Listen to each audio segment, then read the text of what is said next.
Okay, so we now continue with Chapter 5, the Contaminants.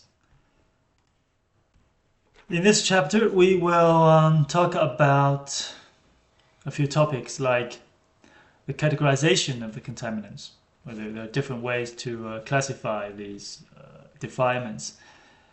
Also, we will talk about the 4 mistaken views, the 7 types of pride, and the 3 bad rules. We're also going to learn in next lecture, we'll learn the subdividing's view on the all-time existence, which is the fundamental point of view.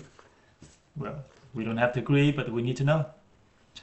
And then the causes for contaminants to arise, which is very important for us to understand. And then we will also discuss on the 5 lower and 5 higher fetters and the 4 subsidiary defilements. Also 5 hindrances, abandonment of the defilement, classification of complete knowledges in the next lecture. So that is the content for chapter 5. So in the very beginning, we would like to say that since now we already know, as we have learned in chapter 4, that the world of variety arises from our actions or karma of sentient beings. But will actions alone be able to generate the 3 realms? The desire realm, the form and formless realm, and all sentient beings that live in these realms? The answer is obviously no. Because just like a seed cannot ripen without watering, actions alone cannot bring about the chaotic manifestations of the world and sentient beings without the presence of defilements, which could also be called contaminants. So that we already know in chapter 3, when we have learned a few analogies on defilement and the actions. So we know that actions cannot produce a new existence in the absence of contaminants. So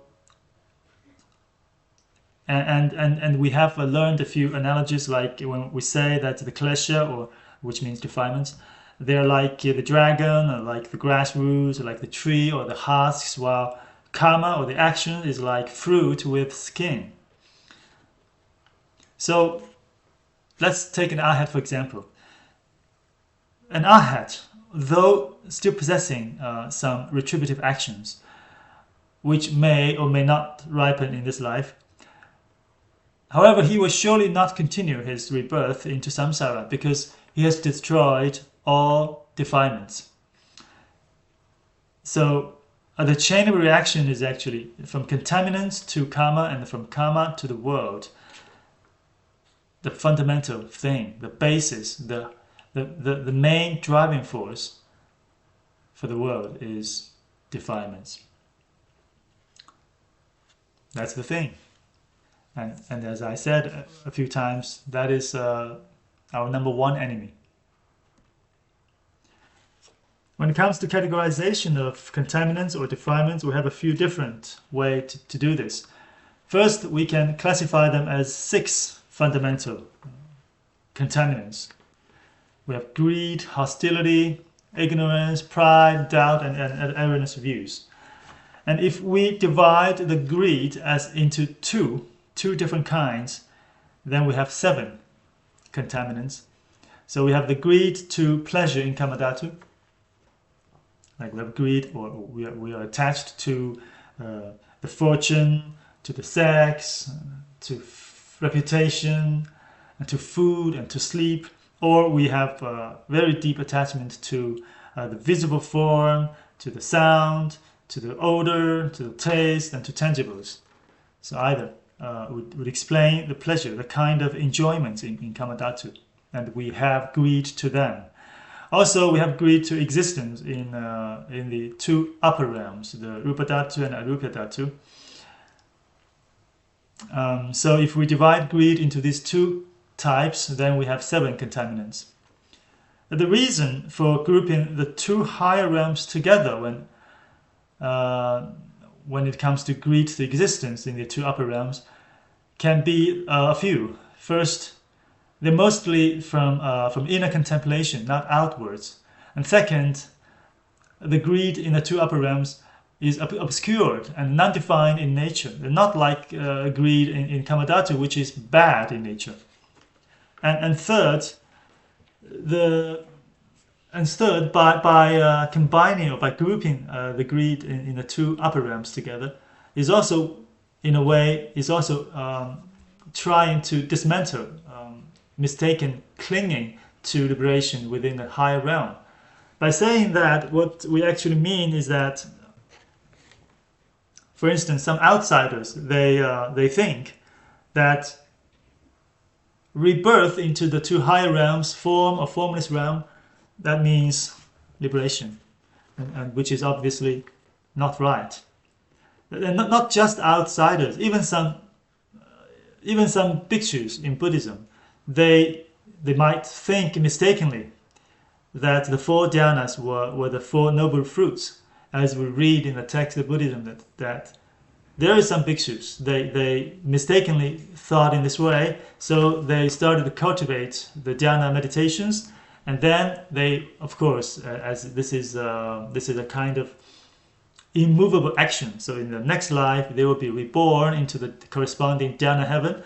That is quite okay, but the problem is they mistakenly think that is liberation, that is nirvana, that is what that is the ultimate goal. So when they die from the dhyana heaven, and they realize that they have to be reborn again back to the realm of desire, then they started to doubt the Buddha's teachings, and they started to slander Buddha and Buddha's Dharma, and because of that, they fell into miserable destinies, like they fell into hells. So yeah, that is a very risky view if one take the existence in the upper two realms as liberation. So to avoid or to prevent people having this kind of from having this kind of view, we also divide the greed into two. One is greed to pleasure in Kamadhatu, and the other one is greed to existence in a form and a formless realm. And if we do not divide greed into two types, but we divide the erroneous views into 5, then we have 10 fundamental defilements. And the 5 erroneous views are the view of a self, view of the extremes, false views, esteeming of views, and esteeming of morality and ascetic practices. The view of a self, that means that being attached to a me and things that belong to me. View of the extremes is like a view of permanence or a view of annihilation. False views, we have discussed about it in chapter. We have discussed about it, I think, in earlier in our earlier lecture, that it will cut off good roots due to the negation, with a negation of cause and effect. And and the next one is esteeming of views, that is taking inferior views, for instance, view of a self, view of the extremes, false views, these 3, and other impure factors as superior. Take inferior views as superior. So that is esteeming of views. And the last one, the last erroneous view is esteeming of morality and ascetic practices. And that is to take wrong causes as causes, take the wrong paths as paths. For instance, if one takes the Mahashvara Deva as the cause of birth, or if one takes the non-conception Samapatti as the path to liberation, these all belong to esteeming of morality and ascetic practices. We can also say a bit more about these 5 erroneous views. The first one, view of a self, it is to apprehend the 5 impure aggregates as self. And further, the view of the extremes takes the aggregates or the self and mind as permanent or as annihilated. So that is the 2 extremes we talk about. Either permanent, that is one extreme, and annihilation, being annihilated, that's another extreme. So we have 2 extremes. About the view of about false views, the key point about false views is negation. Is not exist. A negation of the cause and effect, and so it's about something that they do not believe that exists. And the fourth and the fifth, the last two erroneous views, they have different focuses. So the esteeming of views has a focus on views, while the esteeming of morality and ascetic practices has a focus on deeds, on behaviors. If we take the last one, if we have a closer look on the last one, this morality, it refers to the good disciplines in Buddhism, while ascetic practices mainly refer to those practiced by outsiders. And it can be categorized as wrong causes and wrong paths. Wrong causes, for instance, about the cause of birth. If we believe that it is the Mahaswara, or a single God, or a kind of creator who has created the world, well, that is obviously a wrong cause. But wrong cause could also be a mistaken view on the cause of Deva, that can lead a sentient being to rebirth as Devas.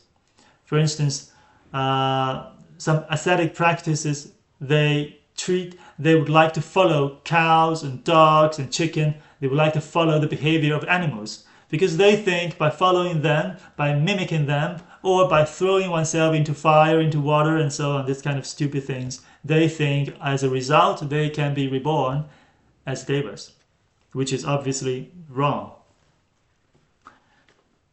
And about the wrong path, for instance, that's actually too many. Not just outsiders, even Buddhists. Some of the Buddhists can have can take mistaken paths as the real, as the right path, and so the question about the wrong path can be many.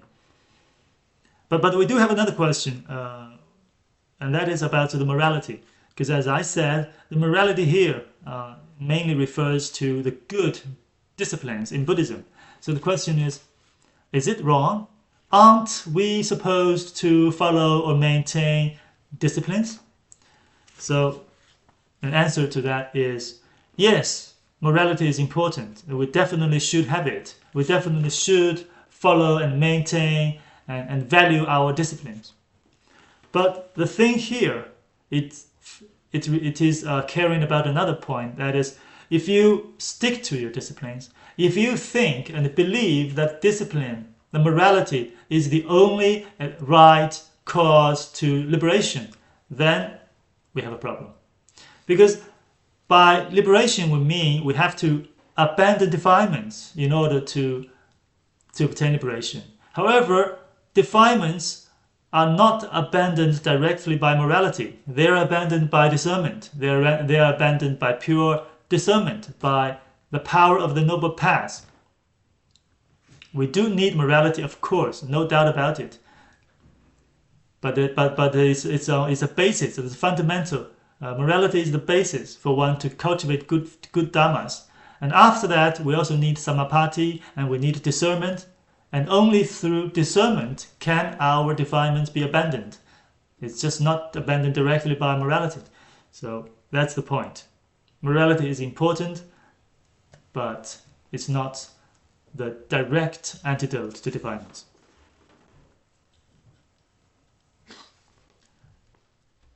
Now let's talk about the classification further. If we take these 10 contaminants or defilements, and we categorize them upon the 3 realms, the 4 noble truths, and the 2 different ways of abandonment, then we have these 98 contaminants. Among them, 88 are going to be abandoned by the path of vision, and 10 will be abandoned by the path of cultivation. So here we can take a closer look. If we see this diagram, you will see that the 88 defilements to be abandoned by the path of vision, and if we divide them, if we categorize them upon the 3 realms, in Kamadhatu we have 32, and those to be abandoned by the insight into the truth of suffering we have 10. That's all 10 contaminants there. And those to be abandoned by the insight into the truth of origin and the truth of cessation, they have 7 for each, excluding the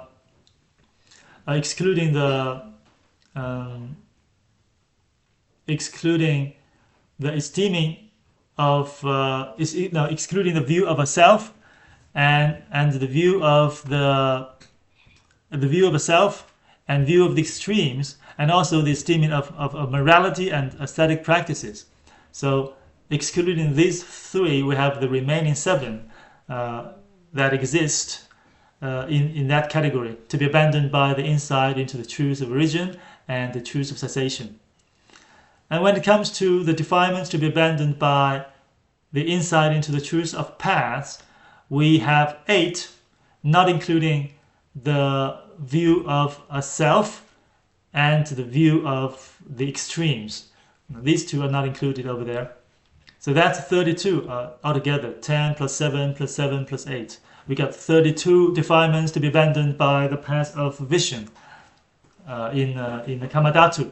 And when it comes to this category of defilements to be abandoned by path of vision in the 2 upper realms, then we need to exclude the hostility further, because hostility as a bad defilements will not exist. They do not exist in it does not exist in 2 upper realms.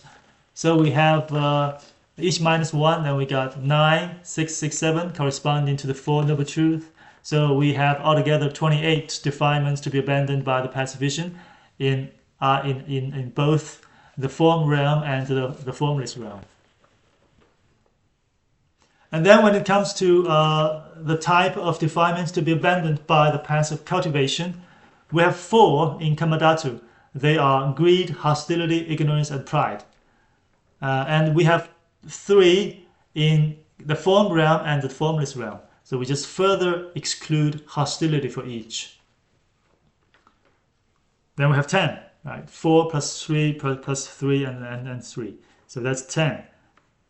And then 10 plus 88, we have 98 contaminants across all over the 3 realms. Also, I would like to say that if you divide the defilements to be abandoned by the path of cultivation further, depending on the different stages, because in Kamadhatu we have a mixed abode of the 5 destinies, we can consider it as one stage. And for each stage, we can divide the defilements into 9 categories. So we have that's 9, and in Rupa Dhatu we have 4 dhyana heavens. That's from the 1st to the 4th dhyana heavens. That's 4 stages, and also we have 4 stages in or spheres.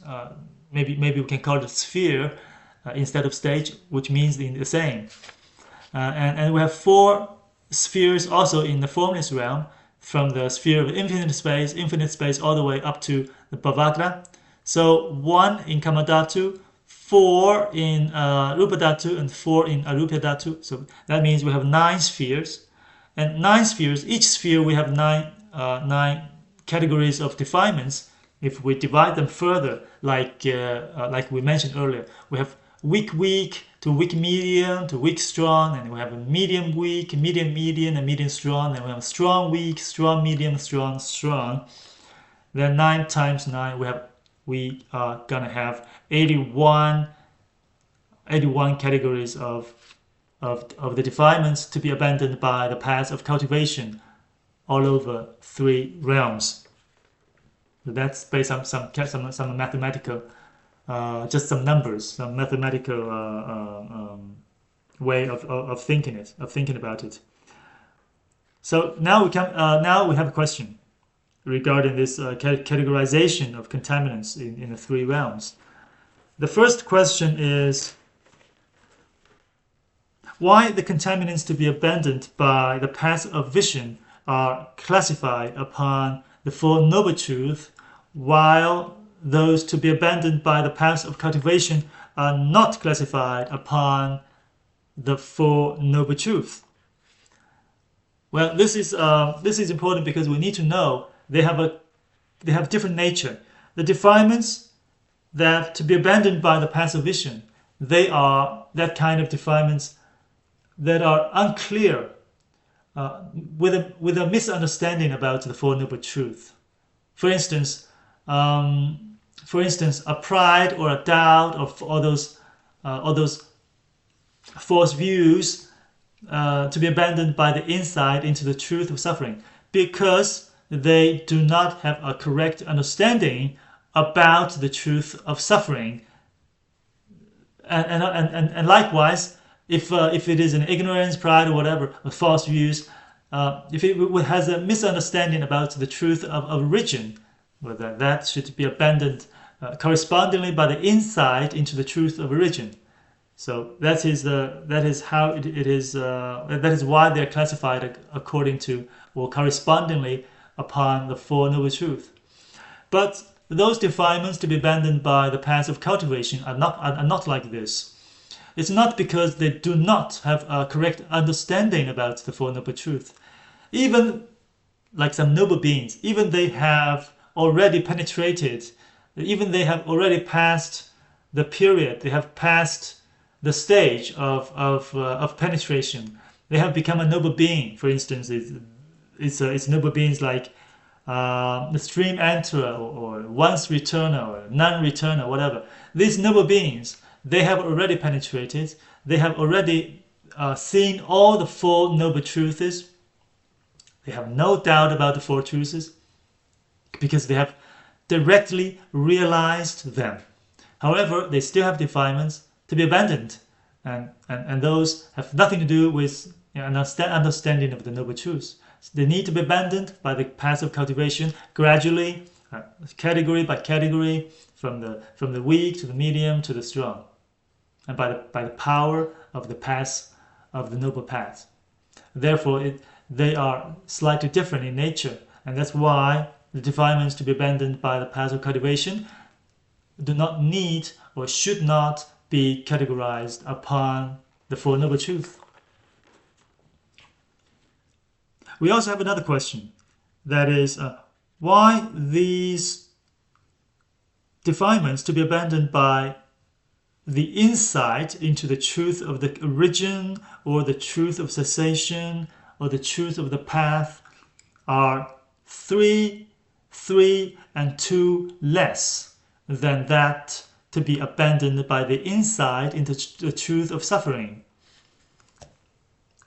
Well, to answer this question, we would like to say that because the view of self, because if you look carefully, as we said, those to be abandoned by the insight into the truth of origin, or the truth of origin, and the truth of cessation, are 3 defilements less than those to be abandoned by the insight into the truth of suffering. And also those to be abandoned by the insight into the truth of path has 2 defilements less as compared to those to be abandoned by the insight into the truth of suffering.